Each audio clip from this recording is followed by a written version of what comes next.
Hello friends, स्वागत है आपका हमारे चैनल में। आज हम लोग वर्ड, उसकी परिभाषा और भेद को देखेंगे। तो हम लोग देखते हैं वर्ड किसे कहते हैं। तो वर्ड वह होता है कि वह छोटी से छोटी ध्वनि जिसके और अधिक टुकड़े न किए जा सकें, वर्ड कहलाता है। ठीक है। तो वर्ड का अर्थ होता है दोस्तों अक्षर। अक्षर का अर्थ होता है जो कभी भी नष्ट ना हो सके, उसे अक्षर कहते हैं। ठीक है। तो जैसे वर्ड है तो सबसे छोटा टुकड़ा, अर्थात यदि हम क लेते हैं, ख लेते हैं या फिर ग लेते हैं, तो क को यदि हम टुकड़ों में बांटना चाहें तो वो नहीं बढ़ सकता। ख को टुकड़ों में बांटना चाहें तो वो नहीं बढ़ सकता। तो यही जो है वर्ड कहलाता है। और यदि हम राम है, काम है या श्याम है, तो इन सब को हम विच्छेद करके अलग अलग कर सकते हैं। जैसे राम को र और उसकी मात्रा अलग और फिर म। तो ठीक है, तो ये मिलके हो गया राम, और टुकड़े में बांटे तो र अ म, तो हो गया राम। तो वर्ड को टुकड़ों में नहीं बांटा जा सकता है, वही वर्ड कहलाता है। वर्णमाला, वर्डों के व्यवस्थित समूह को वर्णमाला कहते हैं। वर्णमाला तो आप लोग जानते होंगे, क ख ग घ अंग च छ ज झ य, ये सभी वर्णमाला है। अ आ छोटी बड़ी, छोटा ऊ बड़ा ऊ, ये सब भी वर्णमाला है। और इनको क्रम वाइज हम उसको लिखते जाते हैं, तो वही क्रम जो है वर्णमाला कहलाती हैं। ठीक है, व्यवस्थित समूह को वर्णमाला कहते हैं। ओके, नेक्स्ट देखते हैं हम लोग। हिंदी वर्णमाला में वर्णों की संख्या 44 होती है। देवनागरी लिपि में 52 वर्ण होते हैं। तो हिंदी वर्णमाला में वर्णों की संख्या 44 होती है, जिसमें 11 स्वर होते हैं और 33 व्यंजन होते हैं। ठीक है, तो ये दोनों मिला के 44 हो जाते हैं।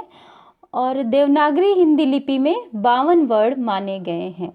आप लोग इसको याद कर लीजिएगा, क्योंकि एग्ज़ाम में क्वेश्चन ऐसे ही पूछे जाते हैं कि हिंदी वर्णमाला में वर्णों की संख्या कितनी है।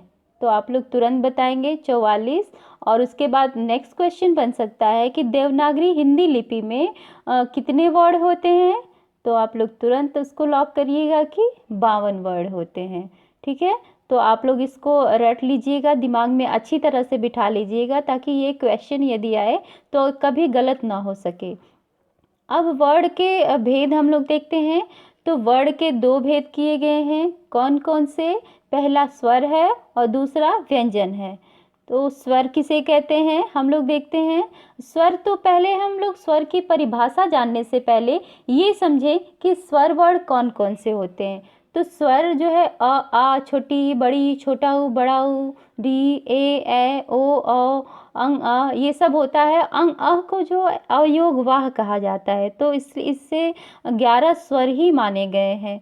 और स्वर वे होते हैं कि जिनका उच्चारण स्वतंत्र रूप से किया जा सके या अन्य किसी वर्ण की सहायता के बिना जिनका उच्चारण किया जा सके, स्वर कहलाते हैं। अर्थात स्वर की उच्चारण करते समय हमें किसी से सहायता की जरूरत नहीं होती है, वे स्वतंत्र रूप से इनका उच्चारण किया जाता है, किसी भी वर्ड का सहारा नहीं लिया जाता है, वे स्वर कहलाते हैं। और स्वर 11 होते हैं। अ आ इ ई, यही सब स्वर होते हैं। ठीक है, नेक्स्ट देखते हैं हम लोग। जैसा कि मैंने अभी बताया कि स्वर 11 में होते हैं, जबकि मात्राओं में ये संख्या 10 ही होती है। अर्थात स्वर तो 11 होते हैं, किंतु इनकी मात्रा यदि हम लोग लगाते हैं तो ये 10 ही होते हैं। कैसे, कौन सी मात्रा छूटी? तो हम लोग देखते हैं यहाँ पे नीचे कि यहाँ पे दिया है अ आ छोटी बड़ी, छोटा ऊ बड़ा ऊ, री ए ओ औ, ये टोटल जो हो गए 11 हो गए। ठीक है, किंतु इसकी मात्राएं यदि हम लगाएंगे तो वो 10 ही होती हैं। तो आप लोग सोचिए कि कौन सी मात्रा इसमें नहीं लगती है। बिल्कुल सही, अ जो होती है उसकी कोई भी मात्रा नहीं होती है। ठीक है, तो अ ऐसा स्वर है जिसका कोई भी मात्रा नहीं होता है। ठीक है, तो इसी प्रकार स्वरों की संख्या तो 11 होती है, किंतु यदि हम मात्राओं की संख्या पूछें तो मात्राएं जो हैं 10 ही होती हैं। और कौन सी मात्रा नहीं होती है? किस स्वर की? अ स्वर की कोई भी मात्रा नहीं होती है। ठीक है, आप लोग दिमाग में अच्छे से बिठाते चलिएगा, ताकि आप लोगों को दोबारा ये कभी भी ऐसा क्वेश्चन आए तो आप लोगों का गलत ना हो सके, एक ही बार में आप लोग समझते चलेंगे। अब हम लोग स्वर के भेद को देखते हैं। तो उच्चारण के समय की दृष्टि से स्वर के 3 भेद किए गए हैं। ठीक है, उच्चारण के समय की दृष्टि से स्वर के 3 भेद किए गए, अर्थात हम जैसा उच्चारण करते हैं किसी वाक्य का, किसी शब्द का, तो ये देखते हैं कि इस उच्चारण में हमें कितना समय लगता है इसका उच्चारण करने में। तो उसके हिसाब से 3 भेद किए गए, ह्रस्व, दीर्घ और प्लुत। तो ह्रस्व होते हैं 4, अ, ई, छोटी ई, छोटा ऊ, री, ये 4 होते हैं। इनको लघु भी बोलते हैं, इनको मूल भी बोलते हैं और इनको रूढ़ भी बोलते हैं। 4 ह्रस्व स्वर हैं जिनके 3 नाम हैं, लघु, मूल और रूढ़। ठीक है, अब दीर्घ स्वर हम लोग देखते हैं, आ, बड़ी, ए, उ, ओ, औ। इनको बोलने में ह्रस्व से थोड़ा सा ज़्यादा समय लगता है, तो ये सभी दीर्घ स्वर हैं। और ये दीर्घ स्वर कितने हैं? 7 हैं ये। ठीक है, इन दीर्घ स्वरों को गुरु भी बोलते हैं और यौगिक भी बोलते हैं हम लोग। तो ये भी आप लोग ध्यान में रखिएगा कि इनको ये क्या कहते हैं। ह्रस्व जो है इनको ये 4 होते हैं और ये इनको लघु, मूल और रूढ़ भी बोलते हैं। और दीर्घ जो है 7 होते हैं और इसको गुरु और यौगिक भी बोला जाता है। और प्लुत जो होता है ये दीर्घ स्वर से भी अधिक समय लगता है, अर्थात ह्रस्व में तो बिल्कुल भी समय नहीं लगता, दीर्घ में थोड़ा लगता है और प्लुत में इसका 3 गुना अर्थात कई गुना समय लगता है। ठीक है, जैसे हम ओम का उच्चारण करते हैं तो इसमें ज़्यादा समय लगता है, और ओम को हम लोग ओम नहीं बोलेंगे क्योंकि इसमें उच्चारण में बीच में जो ई रग लगा रहता है उसको हम देर तक बोलेंगे। तो प्लुत में यही होता है कि यदि किसी को हमें दूर से बुलाना हो तो समझ जाइए कि वो प्लुत के हिसाब से हम लोग उसको बुला रहे हैं, प्लुत स्वर के हिसाब से। ठीक है, अर्थात उसमें स्वर का 3 गुना समय लगता है उच्चारण करने में, अर्थात बोलने में। तो प्लुत जो होता है वो सबसे अधिक समय लेता है किसी वाक्य के उच्चारण करने में, जैसे ओम। ठीक है, तो आप लोगों ने समझा कि ह्रस्व जो है वो 4 होते हैं, वो लघु, मूल और रूढ़ भी कहते हैं उनको। और दीर्घ स्वर 7 होते हैं, तो आ, बड़ी, ए, उ, ओ, औ होते हैं, इनको गुरु और यौगिक भी बोला जाता है। और प्लुत जो है वो इन दोनों से 3 गुना समय लेते हैं, 3 गुना अर्थात कई गुना समय लेते हैं, तो वो होते हैं प्लुत होते हैं। ठीक है, तो आप लोगों ने समझा इसे। अब हम लोग ह्रस्व स्वर को देखते हैं अच्छे से, इसकी परिभाषा सहित। तो आइए हम लोग ह्रस्व स्वर की परिभाषा देखते हैं। जिन स्वरों के उच्चारण में कम से कम समय लगता है उन्हें ह्रस्व स्वर कहते हैं। ये 4 हैं, अ, ई, उ, री। इन्हें मूल स्वर भी कहते हैं, जैसा कि मैंने अभी आपको तुरंत पीछे बताया कि इनके उच्चारण में बहुत ही कम समय लगता है। और ये कितने होते हैं? 4 होते हैं। कौन कौन? अ, छोटी, छोटा ऊ, री। ठीक है, जैसे कि हम लोग उच्चारण करें तो बोलेंगे अ, ई, उ, री।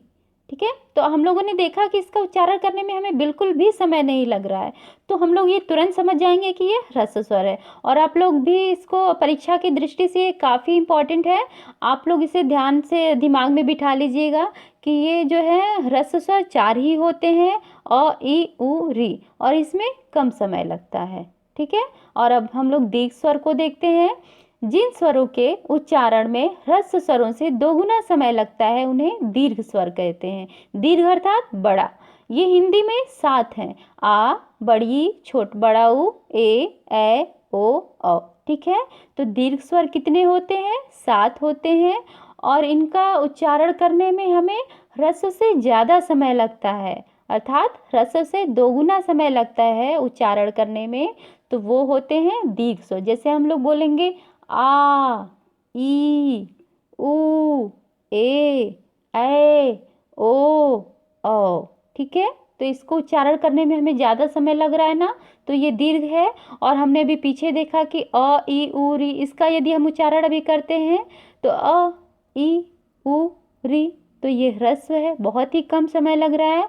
और यही इसका अपोजिट जो है ये आ, ई, उ, ए, ओ, औ, इनका उच्चारण करने में हमें ज़्यादा समय लगता है। तो ये होते हैं 7 और ये दीर्घ होते हैं। अब हम लोग देखते हैं प्लुत स्वर कौन से होते हैं। जिन स्वरों के उच्चारण में दीर्घ स्वरों से भी अधिक समय लगता है उन्हें प्लुत स्वर कहते हैं। प्रायः इनका प्रयोग दूर से बुलाने में किया जाता है। अभी मैंने आपको बताया था कि प्लुत का स्वर का जो प्रयोग होता है किसी को भी दूर से बुलाने में प्रयोग किया जाता है और इनका उच्चारण जो है दीर्घ से भी ज़्यादा समय का होता है। तो ये प्लुत स्वर होते हैं। जैसे हम लोग बुलाएंगे ओम, मैंने अभी आपको बताया था कि ओम जो है इसको हम जल्दी से ओम नहीं बोलेंगे, इसको हम यदि शुद्ध तरीके से बोलना होगा तो ओम, ठीक है। तो ये हो गया प्लुत स्वर का। तो आप लोगों ने समझा कि ह्रस्व जो है वो 4 होते हैं, दीर्घ भी 4 होते हैं। और ह्रस्व में क्या होता है कि हमें बिल्कुल भी समय नहीं लगता वाक्य के उच्चारण में, और दीर्घ में होता है हमें थोड़ा सा समय अधिक लगता है, और प्लुत में इन सब के 3 गुना अधिक समय लगता है, तो वो होता है प्लुत स्वर। ठीक है। अब हम लोग मात्राएं देखते हैं कि मात्राएं यदि हम किसी भी उसमें लगाते हैं तो वो किस प्रकार लगती हैं मात्राएं। तो स्वरों के बदले हुए स्वरूप को मात्रा कहते हैं। ठीक है। स्वर अ, आ, छोटी, बड़ी, छोटा ऊ, बड़ा ऊ, ये सभी स्वर हैं और इनके यदि बदले हुए स्वरूप हैं तो वो मात्रा कहते हैं। ठीक है। तो स्वरों की मात्राएं निम्नलिखित हैं। स्वर मात्राएं शब्द जो है जैसे कम है उसमें यदि हम अ लगाएंगे तो कम में तो अ लगा ही है, तो ये हो गया कम। और काम मैंने आपको बताया था कि अ की कोई भी मात्रा नहीं होती है, तो क में अ की मात्रा लगी हुई है लेकिन ये दिखाई नहीं दे रहा है, तो क्योंकि इसकी मात्रा नहीं होती है तो ये विलुप्त है। ठीक है। तो काम है तो उसी प्रकार काम, तो क में आ की मात्रा लगी है काम। किसलय में क में छोटी की मात्रा किसलय। खीर, ख में बड़ी की मात्रा। गुलाब में छोटा ऊ का मात्रा। और उसी प्रकार भूल है उसमें बड़ा ऊ। त्री में री, केश में ए, है में ए, चोर में ओ, चौखट में औ। ठीक है। तो ये सभी मात्राएं लगी हुई हैं, सारे स्वरों की ये मात्राएं हैं और आप लोग अच्छी तरह से इसको समझ लीजिए ताकि कभी इस टाइप का कुछ आए तो कभी गलत ना हो पाए। ठीक है। तो दोस्तों आज का वीडियो काफ़ी इम्पॉर्टेंट है और ये सभी छोटे छोटे एग्ज़ाम में ये छोटे छोटे क्वेश्चन ज़रूर आते हैं इसके, जो वनडे एग्ज़ाम होते हैं उसमें। तो आप लोग इसको ध्यान रखिएगा विशेष तौर पे कि ये कभी भी अगर जो इससे रिलेटेड क्वेश्चन आए इस टॉपिक से तो कभी भी ये गलत ना हो। ठीक है। तो आप लोग विशेष ध्यान रखिएगा इसका। Thank you so much.